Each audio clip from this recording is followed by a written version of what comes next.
Quick disclaimer, this video is made for a school project and the information is kind of rushed, so don't take it too seriously, but if you still get something out of it, good for you I guess. Hello everyone and welcome to my TED Talk. Today I'll be talking about Dr. Mario and where he ranks amongst all the fighters in Super Smash Bros. Ultimate. But first, I'll quickly go over what the game is for those of you who do not know. Super Smash Bros. Is a platform fighting game. The goal is to knock your opponent off the stage by dealing enough damage to them. The more damage they take, the farther they will fly, making it easier to KO them. When they run out of stocks, the game ends and the last person standing wins.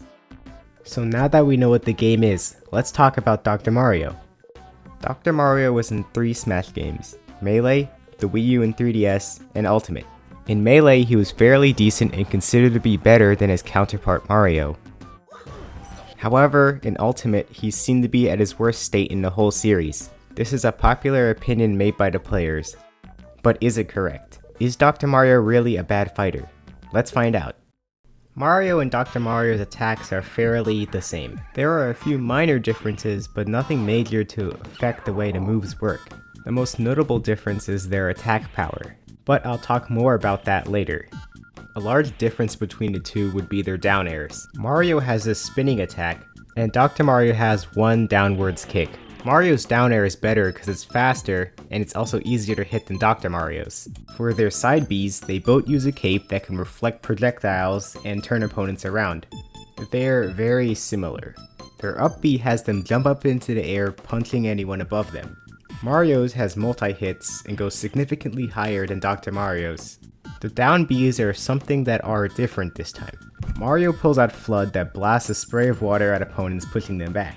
Dr. Mario does a spin that kinda looks similar to Mario's down air, but is significantly stronger and functions kinda different.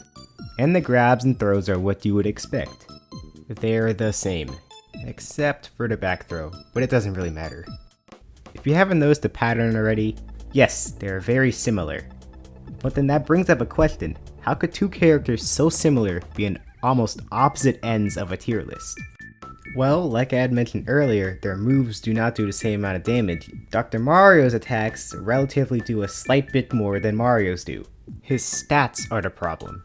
Every character has a certain weight, walk and run speed, airspeed, all this mobility stuff that makes them different from each other. If we go back to this game where Dr. Mario is better than Mario, we'll see this.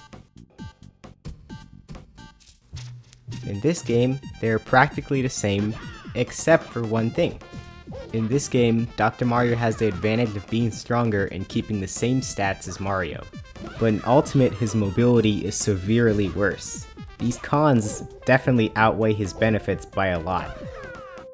There are other characters in the game who are slow or even slower than Dr. Mario, but they still have benefits to balance it out, making them almost the most top tier characters in the game, or just the top tier one. So with all of this that I have said, you're wondering, where does he rank? C-. I don't think Dr. Mario is a good fighter at all, but I definitely don't think he deserves to be ranked so low. Some of you might disagree and say he needs to be ranked way higher, and others might disagree and say he needs to go in the bottom tier like F tier. And some of you probably have no idea about tier lists in the first place.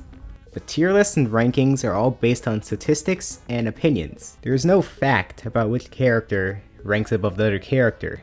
It's not like set in stone or anything, it's all made by the players' decisions. There isn't always something that everyone can agree on. So that's why I've presented my thoughts about what tier Dr. Mario places in, and you should most definitely listen to it. Thanks for listening to my TED Talk.